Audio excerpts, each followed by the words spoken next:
Welcome, everyone, to today's discussion. Our topic today is the family office decision, starting with purpose. And it is my pleasure to introduce and welcome two of my colleagues here today, Jennifer Strom and Lydia Tuthill. Welcome, colleagues, friends.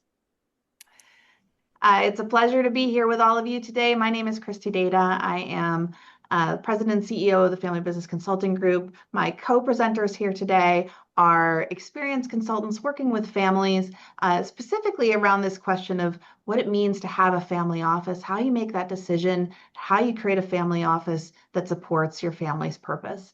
And so we're looking forward to getting into the conversation today. This will be an opportunity for you to ask questions as well. There is a questions pane in your interface. Please feel free to pop in questions as they occur to you. We may pull them into the conversation as we go. We've allocated some time at the end of the session to make sure that we get to some of those. We want to make sure we hear what's on your mind as well. And please know that if you are logging in live, if you've registered for this program, you will receive an email within about 48 hours, which will include a recording of today's session. And it will also include some additional materials. A lot of the conversation we're having today will be based on an article that Lydia and Jennifer recently wrote. So you'll receive that as well. And also we have a brand new case study about the work that family offices do in developing alignment together for the future, which Jen contributed to as well. That will also come out in the post email. So keep your eyes out for that after the session. As we get started today, we want to do a couple of polls to get a sense of who's in the room today, what's on your mind. So we're going to load up the first one right now. And the question there is around, where are you in the family office conversation? Have you just started to think about it? Are you evaluating your options? Do you have something in place and you're still thinking about whether or not that's the right solution for you? We'll give everybody a few seconds to respond to that.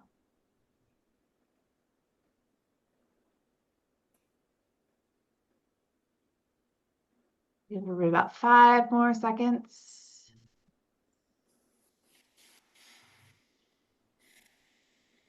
All right, let's show the results on that poll. So we're seeing a mix of experiences. Some people who are really just entering this question. There's about half of you who either haven't considered it or just starting to explore. And a little over half of you who are more along the process of thinking about the family office structure. Jen, Lydia, any reflections on what you see in this poll response? I think just interesting that it's across the board range, and that there are even people who have an established office or have a structure and are rethinking it. So welcome everybody. Yeah. I think everybody will find a little bit of their experience in our conversation today. All right, let's go on to the second poll question. What is most driving your interest in a family office? And you can choose as many of these as you would like. So perhaps you've had something recently, a liquidity event recently. Maybe you're looking at engaging the next generation. What is it that most resonates with you in terms of why you're thinking about a family office as a piece of the puzzle for your family?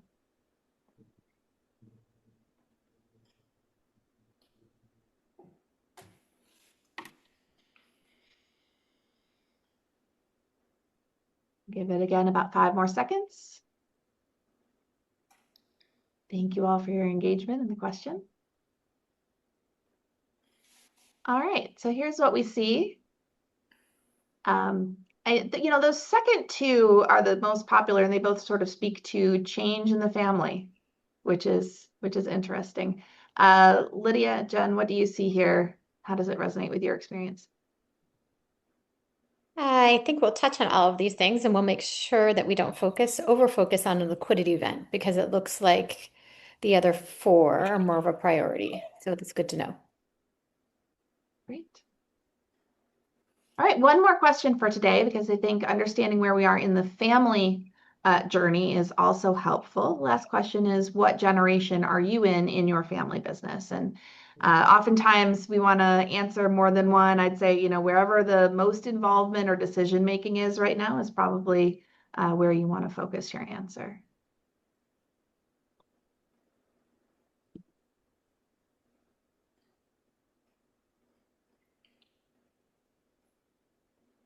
All right, and I think we'll go to the results there.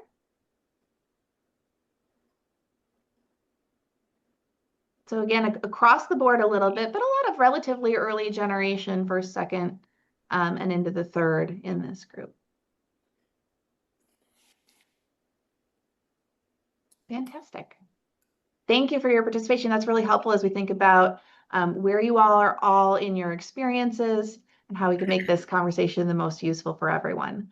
So we're going to start there's a question that we hear from families fairly often who've built something significant. And the question is, do we need a family office? But underneath it, we find that there is something deeper that they really are kind of wrestling with, which is not just how to structure their wealth, but who the family is, what the wealth is for. So Jennifer, why don't you kick us off? Why do you suggest that families start with purpose rather than the family office structure? So historically, when families have thought about family offices, it has been with the premise that there's cost savings inherently in looking at how to do things more efficiently, whether that's tax and estate planning, whether it's looking at structuring trusts, whether it's figuring out how to build for passing wealth on to the next generation most efficiently, whether it's understanding that with more complexity in the family, there could be savings in doing it a different way. However, in our experience, what we find is when we flip that on its head and families really consider the why they would like to create a family office and what the purpose of that is, we start to be able to evaluate how we're creating value for both the family and the assets that the family office will be overseeing. So in considering the why before considering the how and what, we'll talk today and touch on mechanisms and different ways to structure family offices, whether that's a single family office, an embedded family office, or a multifamily office. But when Lydia and I do the type of work that we do with families, what we're really trying to understand is why is a family having the conversation now? And how can we help figure out what the North Star is so that we can utilize a family office to create value and not just save costs? Thank you. And Lydia, I think one of the things we often talk about is the idea of an identity shift that comes with a family office. So many times families are moving from an operating family to more of a stewarding family. Talk about that move from operator to steward and what that means. Yeah, absolutely. Thank you. Yeah, I think the real task here is really not just to simply transfer wealth or to preserve it, but to prepare those people who are going to receive it and steward it. And so when there is a transitional or a generational transition or a liquidity event, it's not just financial. It's really an identity transition, as you said. And often when we see entrepreneurs who have built and driven a business, shifting the transition into that long-term stewardship of the capital, it changes and the family can ask different questions of itself. Asking questions such as, what is this wealth for? What do we wish and hope for in future generations? What do we care about in the communities in which we're in? Those become much more of the purpose of the wealth. And so this shift in the perception of the identity, particularly, I know we don't have many that have a liquidity event coming, but that is an enormous identity shift. A lot of entrepreneurial families, particularly first generation founding families, so with family businesses as the center of their kind of wealth, that enterprise will wrap a lot of their capital up. So whilst they might be enjoying a certain lifestyle, and this affords them certain flexibility and kind of social economic advantages, actually they're not liquid. And it's very different to raise children where suddenly the liquidity becomes very real. And if you're having a liquidity event, it shifts the dynamics for both those in the leading generation as well as future generations. So spending time thinking about what that purpose is, we think is very important to the conversation. Great. So we're going to talk today about some real families. Jennifer, let's ground this conversation in two families that we're going to talk about today. We're going to talk about the Baileys and the Taylors, which are families that you also used in the article that folks will receive. Talk about the families and what is prompting each to ask the question about a family office. Sure. Thanks, Kristi. So the first family that we refer to is the Baileys, and the Baileys had a manufacturing business. They did have a liquidity event, and that liquidity event was somewhere in the realm of $700 to $800 million. So they found themselves, like Lydia was referring to, with a large amount of liquidity that had been tied up in an operating business. But knowing that there are fewer people on this webinar that are thinking about a liquidity event, this is also relevant to people with operating businesses, because we know that with operating businesses, especially operating businesses who are profitable, there are times where businesses may find themselves sitting on more assets or liquid assets or real estate that could become liquid assets or parts of a business that could become liquid assets. So it doesn't have to be a giant liquidity event like the Baileys were facing. The second family that we talk about is the Taylors, and the Taylors was a successful marketing firm, and they had what we call an embedded family office. So there were people within their operating business that were helping the family and performing functions such as tax prep and estate planning, and created all of their trusts and helped get things in and out of estate. They had trusted advisors that were sitting within the operating business. And over time, they found that there were complexities around that, both complexities in how to define the boundaries between who was doing that in the business and how much they understood about the family. And as they continued to grow and things got more complex, they thought that it was time to assess what the best structure for them to think more about a family office would be. So that's an overview of the two families that we talk about in the article, and that will refer to them as well in the webinar today. And I think it's worth mentioning, Jen, that these families are obviously pseudonyms. These are not, they're real families. We just changed their names, just to be clear on that. Absolutely. So let's talk about, because often the money is what we think about in terms of triggering the decision around a family office. But Lydia, talk a little bit more about what other forces kind of push families towards thinking about a family office or having these conversations. Yeah, there's a couple of things. In my experience, sometimes the family office conversation starts organically almost. They've heard, families have heard about it. They're trying to solve for, as Jen said, working on trying to simplify life, trying to make things efficient. They might have a situation where they're part of networking groups or other established groups whereby they hear about a family office and they're like, oh, hold on, this might be what we need. Maybe this is the answer to some of the struggles we're having that inherently go with operating families and families of wealth. So normally it's an organic that they've heard about it organically. And then what my experience is that they don't really know what the importance of it is. So they start thinking that it's the complexity, they're solving for some financial complexity. And what I have found is that, with my clients, is that they have found that it's not just the financial, that as members of a family spread geographically across generations, and things become more complex, that the complexity is much more relational rather than financial. So for example, I have a wine family that used to have every Sunday night was at Nonna's house, and that Sunday kind of meeting was absolutely kind of golden for everybody. And it was everybody from the family came, and it was a pseudo kind of ownership business family meeting.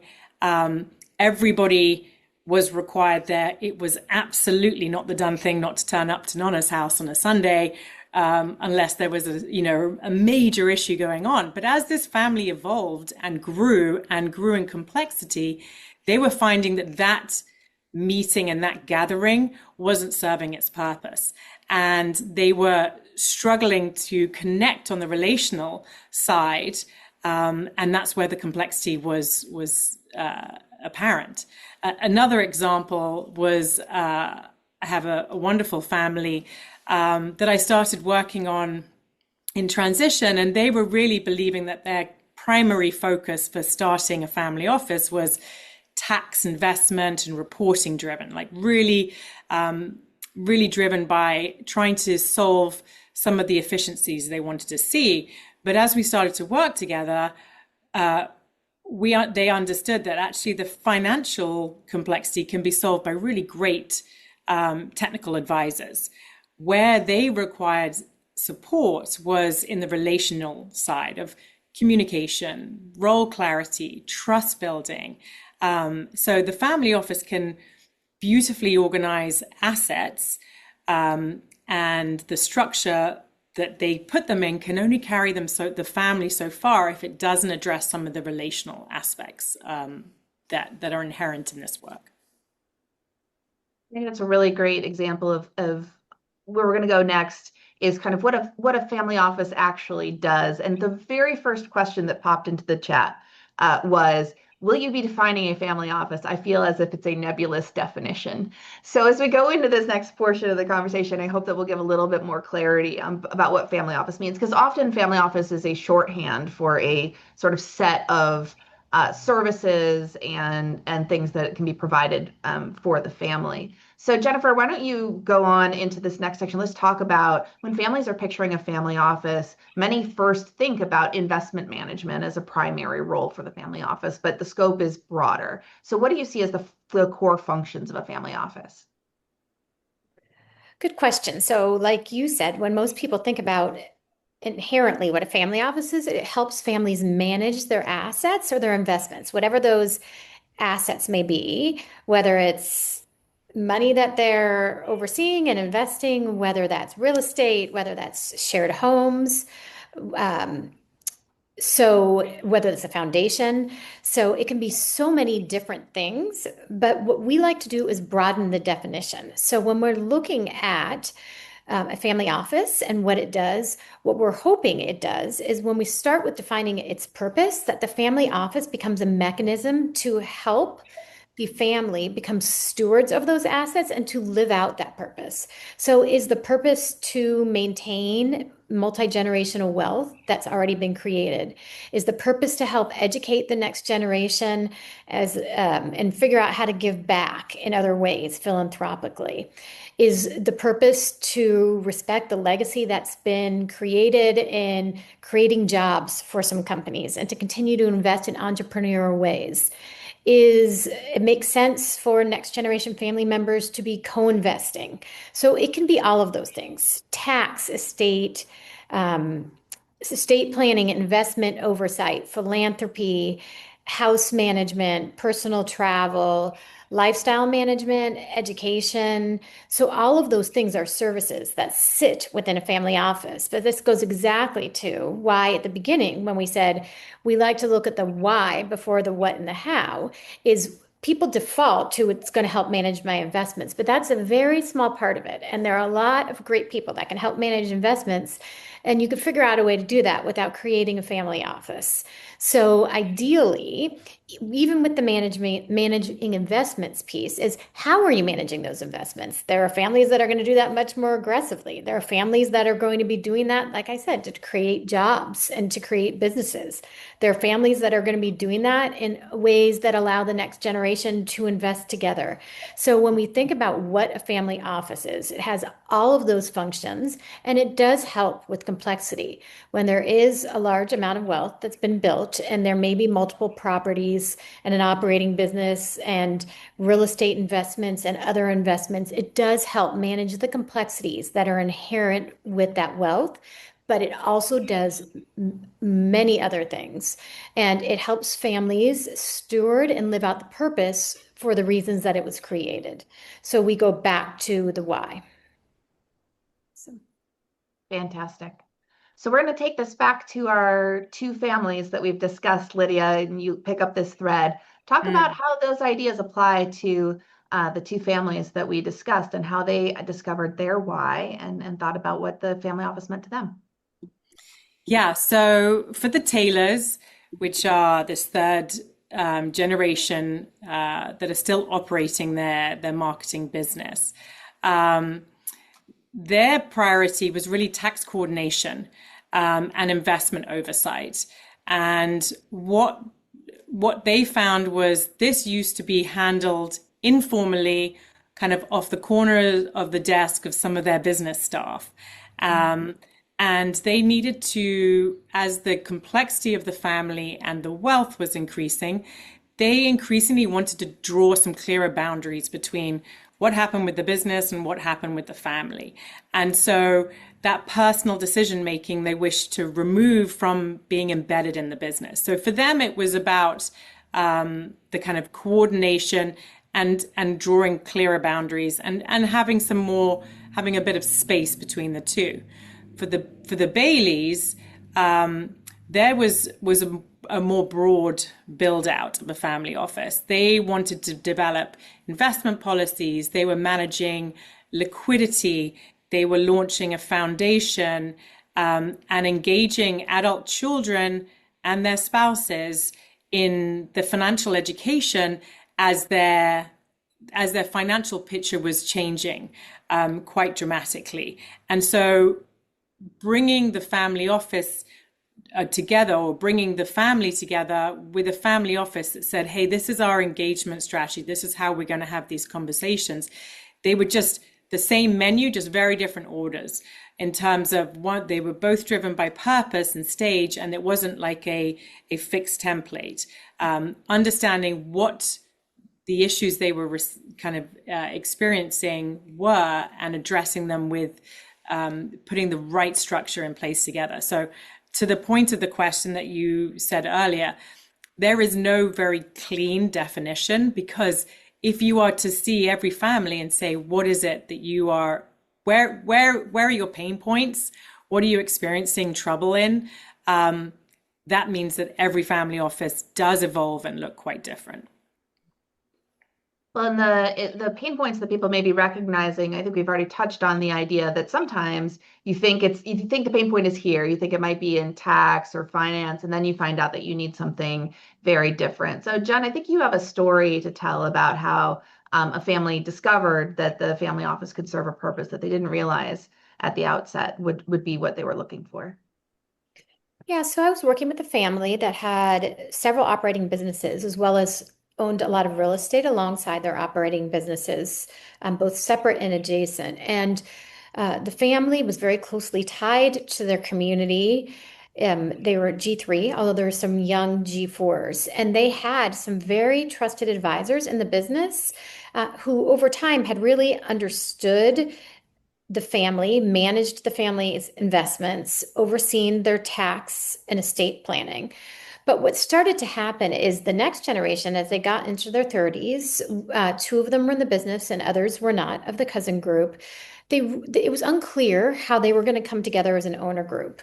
And really, the operating businesses were a smaller part of their overall asset pool. And what they realized is they were managing a lot of investments. And because the family had a very good reputation and had grown over time, a lot of investments were coming to the family and to the generation prior. So what we ended up doing, in addition to flushing out the tax and estate planning pieces of what existed as an embedded family office, the next generation was also interested in building their own estate plans and learning about their own investments, but they came up with a really well-defined strategy for what it meant to co-invest with each other. So they facilitated and articulated with each other a process of working with the generation prior, how did deals come to the table? And when deals were coming to the table and were going to their parents, they were getting vetted there, and sometimes the company would invest, and sometimes one of their parents would invest, and sometimes others. But what we've done now is really streamline that process. And it's also allowed the next generation to bring their own deals to the table. So it's really been a fantastic process, because what they thought they needed was just to flesh out some more financial planning and tax planning so that the next generation had access to it, has become a way for the next generation to come together, to learn about the assets they have, to co-invest, to understand what it means to build on the legacy that they've built in their community and in communities in other states as well. So they've really been able to come together as a group and start stewarding those assets. And it's shifted the entire dynamic of the family, when this was not the intention from the start. It was just that they thought it was time to build out something that was becoming more complex, and managing tax, finance, investments, and properties has become a mechanism to educate and bring the next generation together with investments.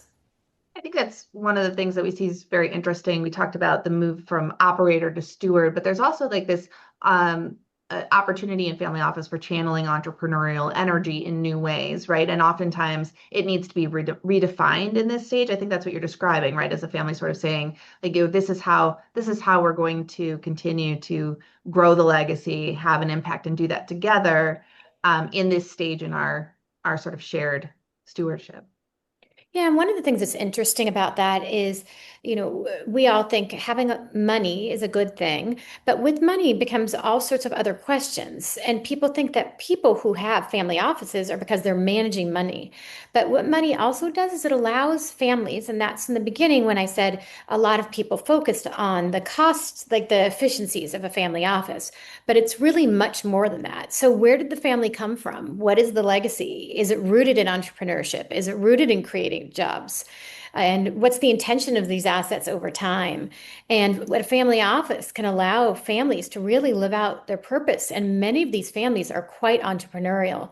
And you'll find often that the prior generation is very, very fearful. Now we have all of these assets, and what happens, if not in my own kids, but in my kids' kids, all I'm doing is allowing them to be entitled and not have to do anything because all of this wealth exists.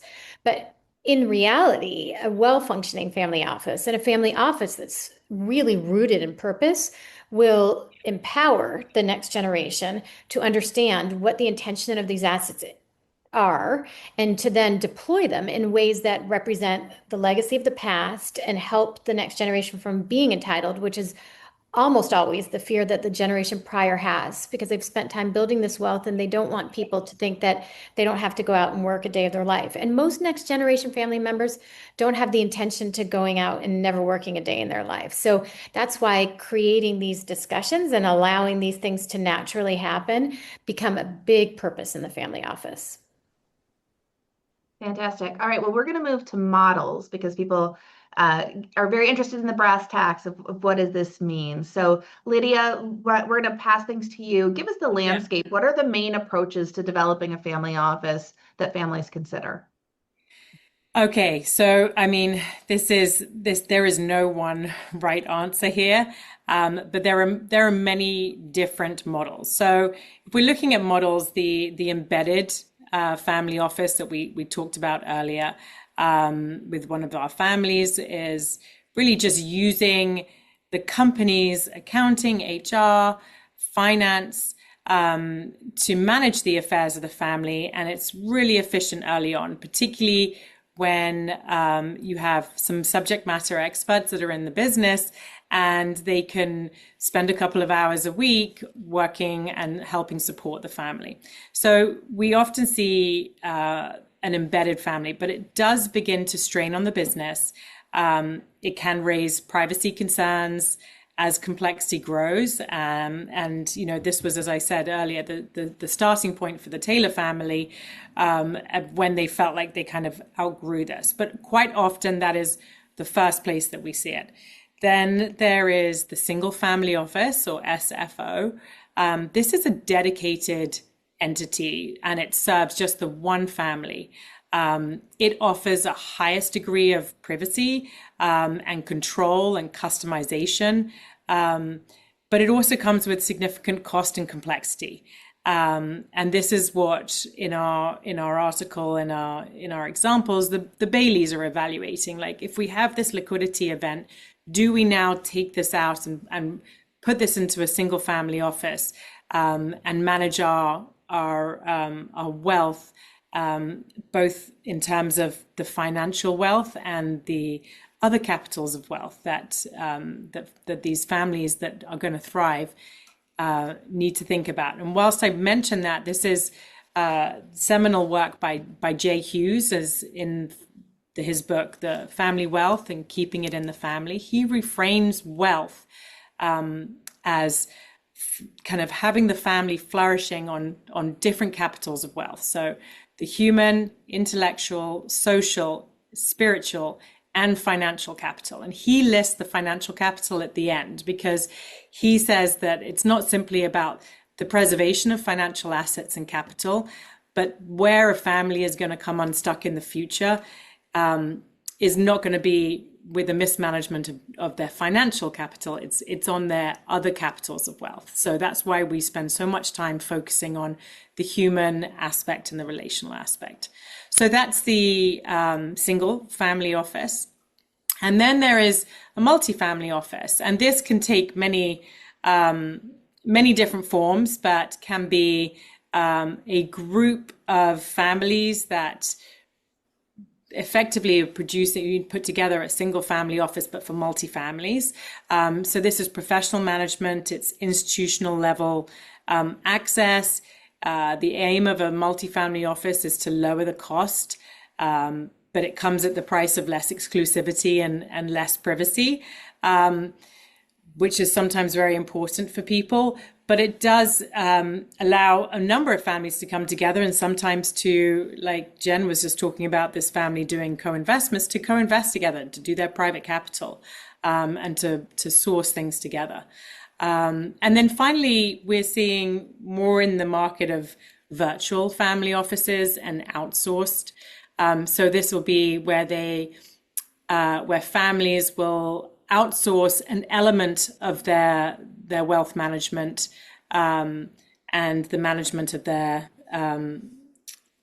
business to certain groups, and there you can do it in the virtual framework. So it might be their lifestyle or the coordination of their aviation strategy, for example, and then they'll have a coordination of these external advisors through a single point of contact. So it's kind of a cohesion without the full-time staff.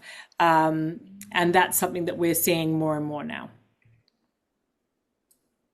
So Jennifer, if we're thinking about those models, it's not just what model fits, but what model reinforces the purpose and who the family wants to be. So help us think that through. How do we think about models and how it connects to purpose? So if we go back to the families we were talking about, the Taylors who had the embedded family office that Lydia was referring to, the marketing company, and it was becoming tricky because they were sharing resources with the business, and there were people in the business that knew a lot about the family. For the Taylors, it is incredibly important that they're educating the next generation, both those who work in the business and those who don't, about what they own. They found that there was a multifamily office that they really, that was synergistic with what they wanted to create, that helped educate the next generation family members, that they felt that there were people in the multifamily office who really could help the next generation understand what they owned individually and as a group. And they were helping them to establish a philanthropy strategy. They created donor advised funds in which they could deploy philanthropy and philanthropic assets in the different markets because the family was getting more broadly dispersed.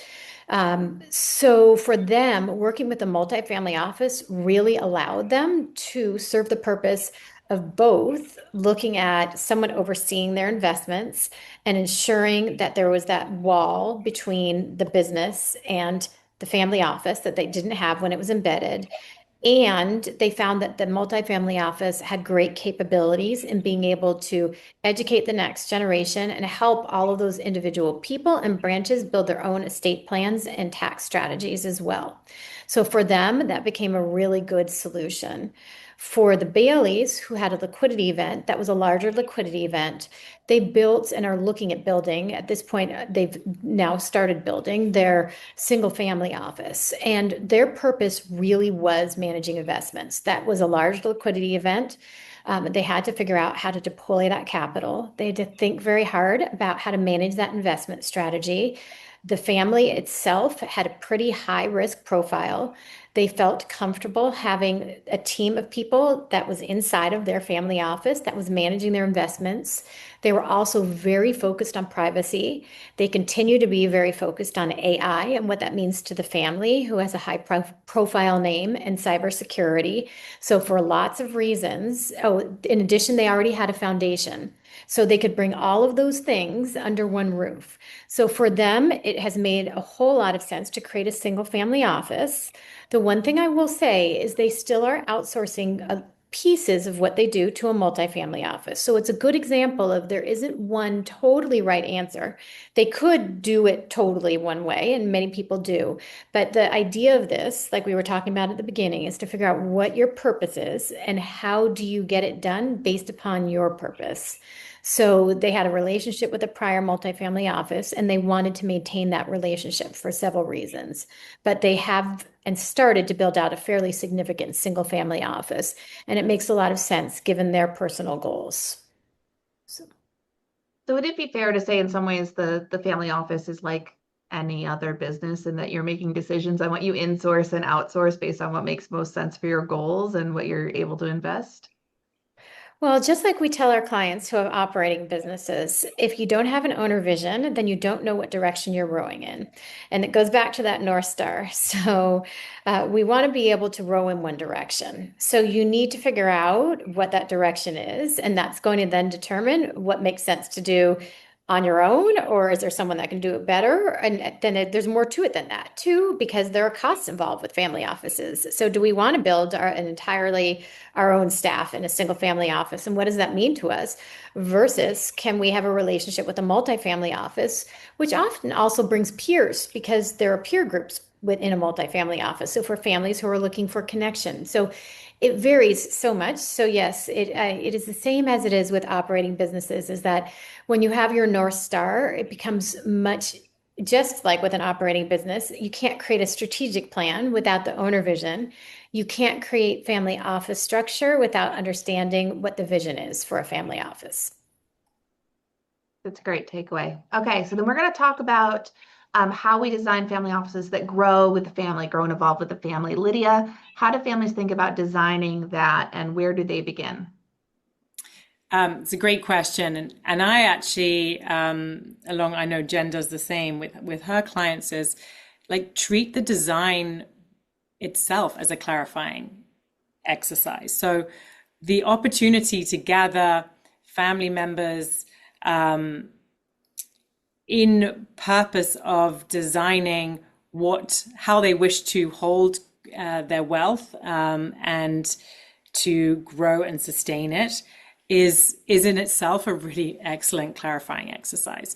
So I think that's kind of defining their shared vision before defining the structure is a lot of the work that we do. And so it might be interviews, gathering the family together for a family retreat or meeting. I like to start with 3 questions. Kind of what is prompting the conversation now? As in, why are they coming to this realization? And sometimes it's they've heard about it. They've heard this is that people do this and this is a helpful way, but they're not really sure what family office means. And I have found that sometimes the language can get a little confused.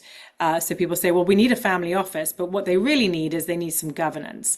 And they're trying to understand what's brought them to this point. The next question I always ask is what complexity has outgrown the current system? So where is the pain point? Like you said earlier, Kristi, like if the family or the system is experiencing some discomfort, what is that and why is it? So where is it outgrown, and how then can we structure it so that we can solve for that? And then really the other part of the exercise is to design the capabilities of what's needed. What does the family need today? What does the system need today in terms of capabilities?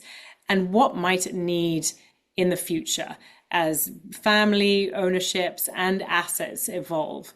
Because what you're trying to do is build the scaffolding that supports the current leading generation and future rising gen involvement. So designing something that supports the assets and the family's capacity to steward those assets is really important. I have a client who could not understand why his sons didn't want to be involved in the family's really successful family business.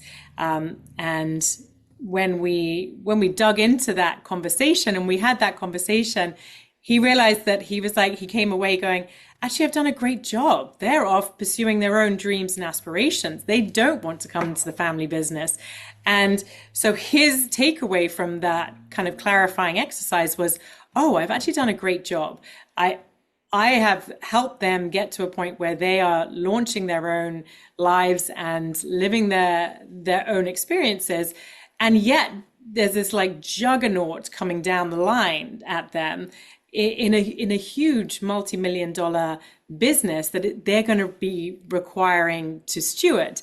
And so he's realizing there's a gap between them launching well and off doing their own lives and building their lives, and also this business that has grown exponentially. And he wants to make sure that they understand the ownership and the stewardship that's related to that. So supporting his family office. He has a multi-family office, and I'm supporting the family office in helping his sons have that conversation and begin to understand their responsibilities as future stewards to his business that currently he has no intention of not working in, but he now recognizes that them working in the business is probably not going to happen now, if ever, and he's okay with that. So that's an example of how things evolve. Yeah, fantastic. Jen, what other advice would you have about where to start and prepare for the future?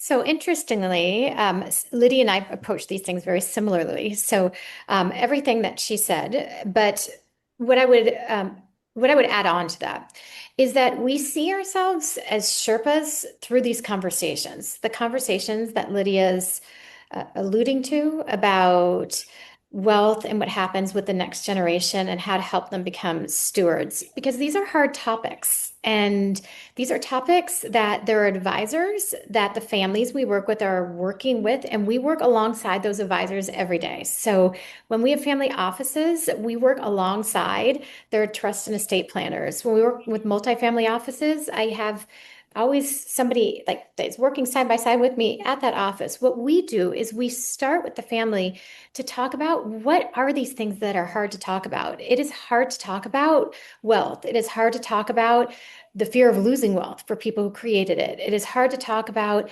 how do we ensure that the next generation is entitled? How do we, as the next generation, not feel entitled when we have access to things that we didn't create?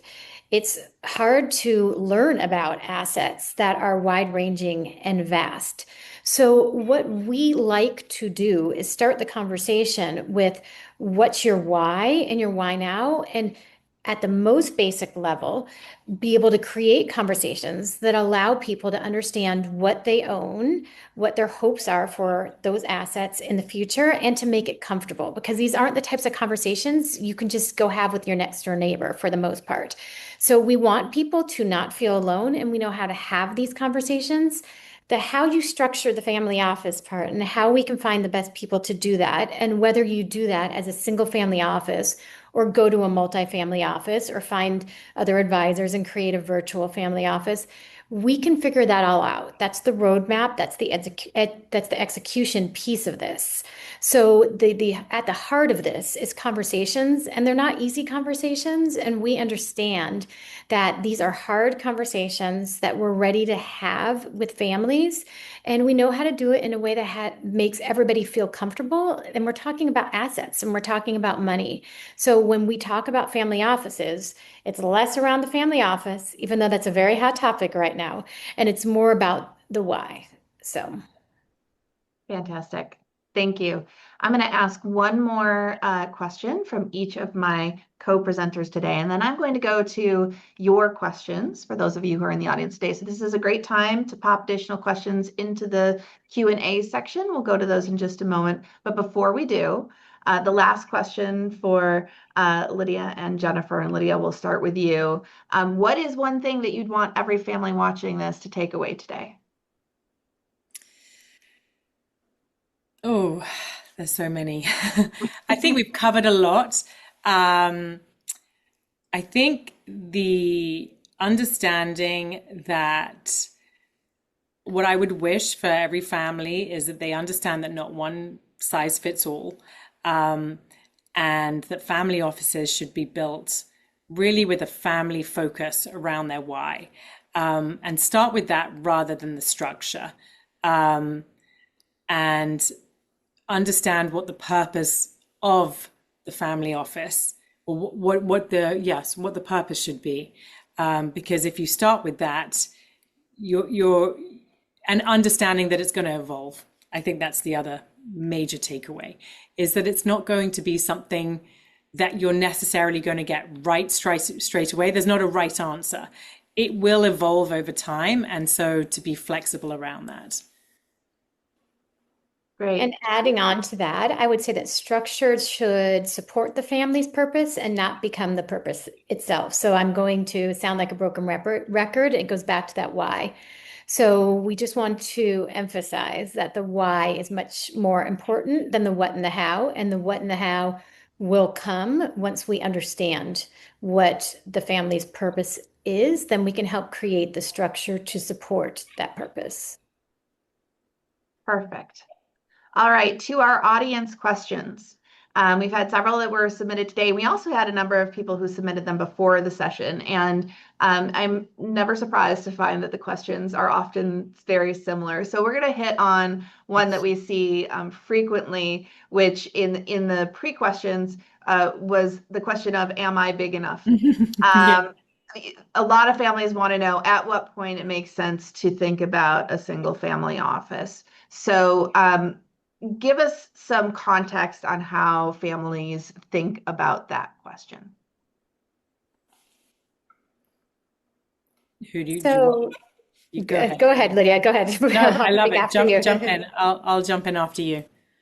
So the question that we often think about this when it comes to this is not how much do you have to have. So the am I big enough? It's what kind of complexities are you navigating?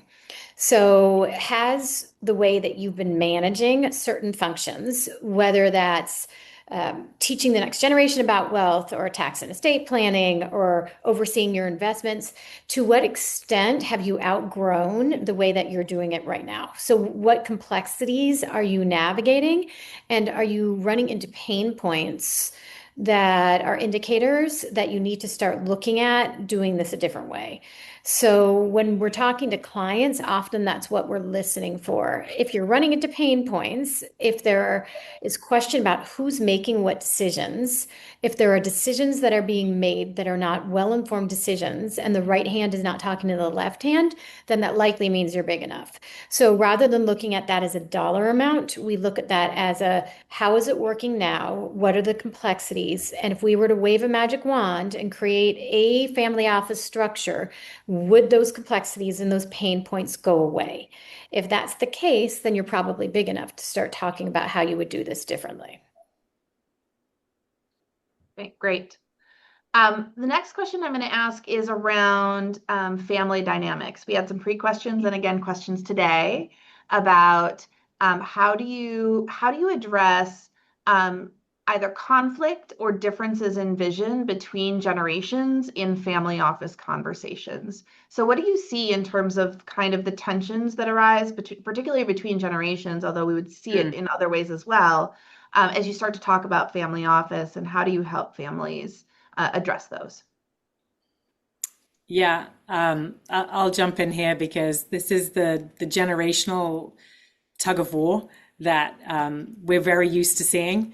Whether it's a founder with certain founder energy that is super infectious but can be quite intimidating to a rising gen. The family office conversation often surfaces some of those deeper, like generational questions. So, who's in charge? Who gets a voice? Who is ready? Who is trusted to have these conversations? The senior generation members may feel really protective over, rightly so, over what they've built.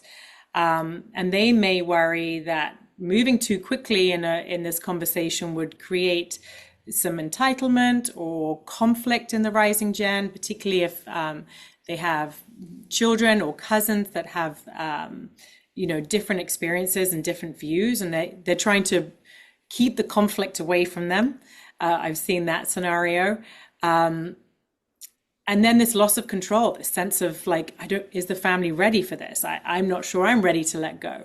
And then from the rising gen members, they may feel they're ready to contribute, but they're really unclear as to the path ahead. And they're getting different signaling. They're getting signaling of like, well, we're not quite ready. I'm not ready to let go.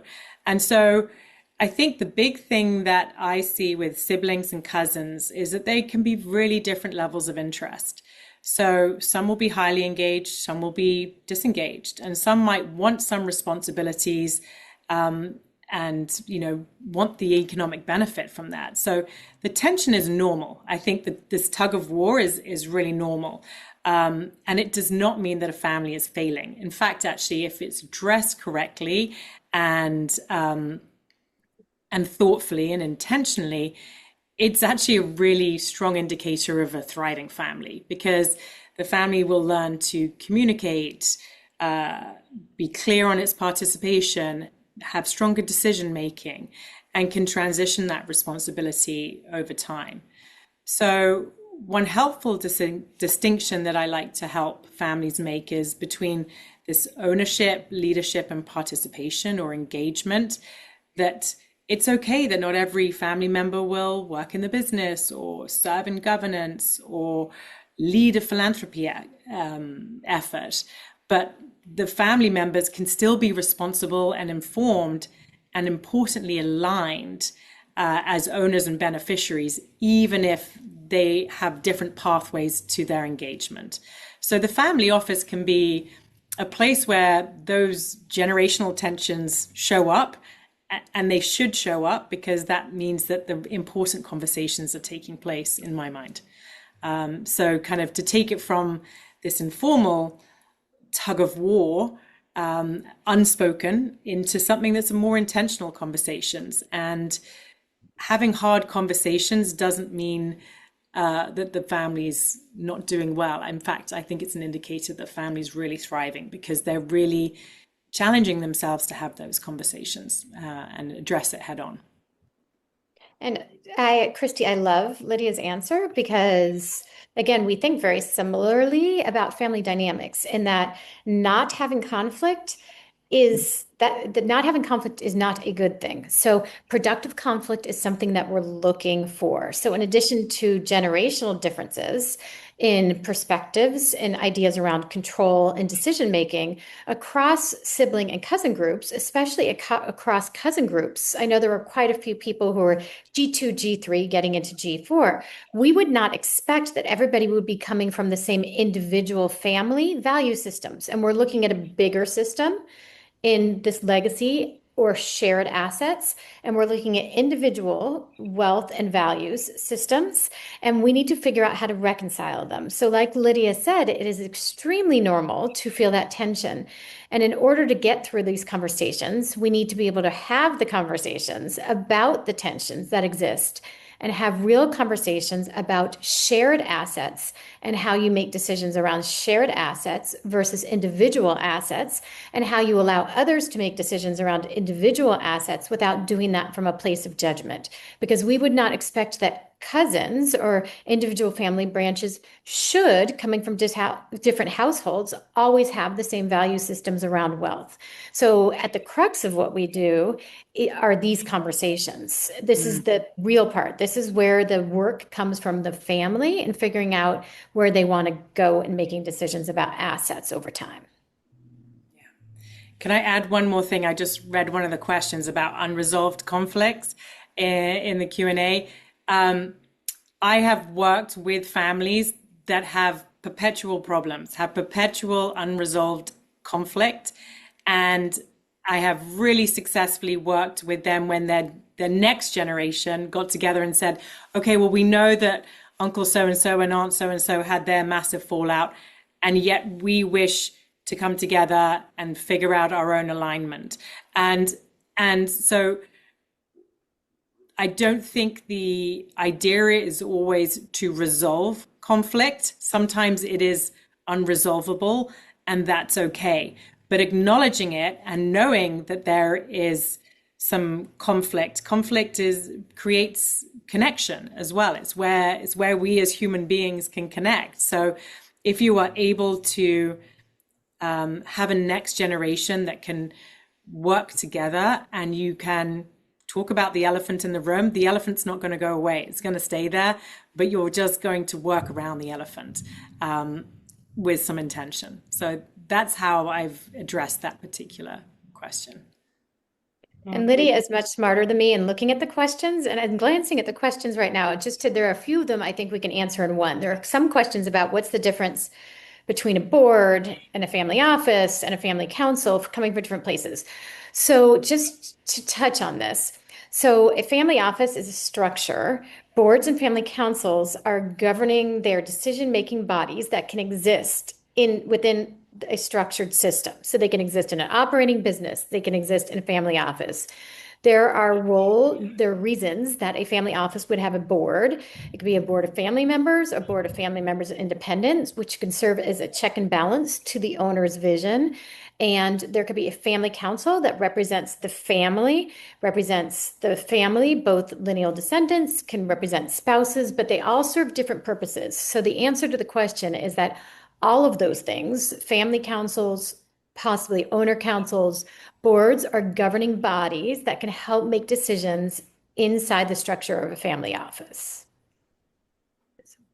That's a great distinction. I'm going to do one more reader question, and then I think we will conclude. And I think it was an interesting one. The word that was used in the question was vulnerable. When we're talking about creating a family office, you are extending trust. We've talked about privacy and control, right? You're extending trust to advisors, to family office executives, whoever that is operating in this ecosystem for you. How do you know how to find people who you can trust? How do you learn to extend trust to those folks so that they can operate on your behalf? And what advice do you give to families who are thinking about creating these trusted relationships with a family office structure, whatever that may be? I saw that question, Christina, that word stood out. So I think what's very interesting is it's like when we were talking about all of this is wealth, and when we're talking about wealth, it's a tricky topic. So what we always encourage people is to talk to the people that you think you might want to work with. It really comes down to trust and personality and fit. We start every project, and same with other advisors and other wealth advisors, et cetera. We start every project, though, with interviewing with family members. You want to meet multiple people before you bring somebody into your system. And then once we start a project, we meet all the family members and all their trusted advisors, because we want to help people understand that in doing this all the time, we not only can hold the private information, but we can hold the family conflict and understand the family dynamics, and we can navigate the tensions. We work for a family, not for one person in the family. So my two things are, if you're going to bring anybody into the system, consultant, advisor, multifamily office, spend time making sure that you think it's a fit with your personality and the values of your family. And then two is once you start working with that person, make sure that they're spending enough time really getting to know you and your family and understanding who you are so that you can trust them as much as they're looking to structure conversations. And that's important. You want to make sure that you feel comfortable with them as you're sharing information. So that takes time. Yeah, and I think that's brilliant. Exactly agree, Jennifer. I think the other thing that I've seen is that often there is a trusted business lieutenant or trusted person within the business that the principal or the family have become, very close to over sometimes decades of work. And that person finds themselves, and I've worked alongside a couple of individuals like this, where they're like, oh, I've just been told to build a family office. Like, I don't know where to start with that. And so they are trusted by the family, trusted by the principals, and they have found themselves kind of thrust into the family office space, and they're coming to folks like us at FBCG to say, could you walk alongside as I figure out this role? I am coming from an operating business, and now I'm trying to set up a family office. So sometimes it's a trusted individual that's coming into the family office, or you're trying to find family office executives to work with your family. So I think it goes both ways. That's a great point. Yeah, great insights.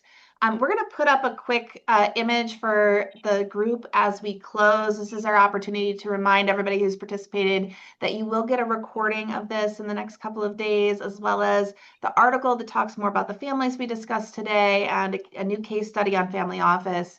We encourage you to connect with Jen and Lydia directly. You'll have that opportunity with that email that you receive.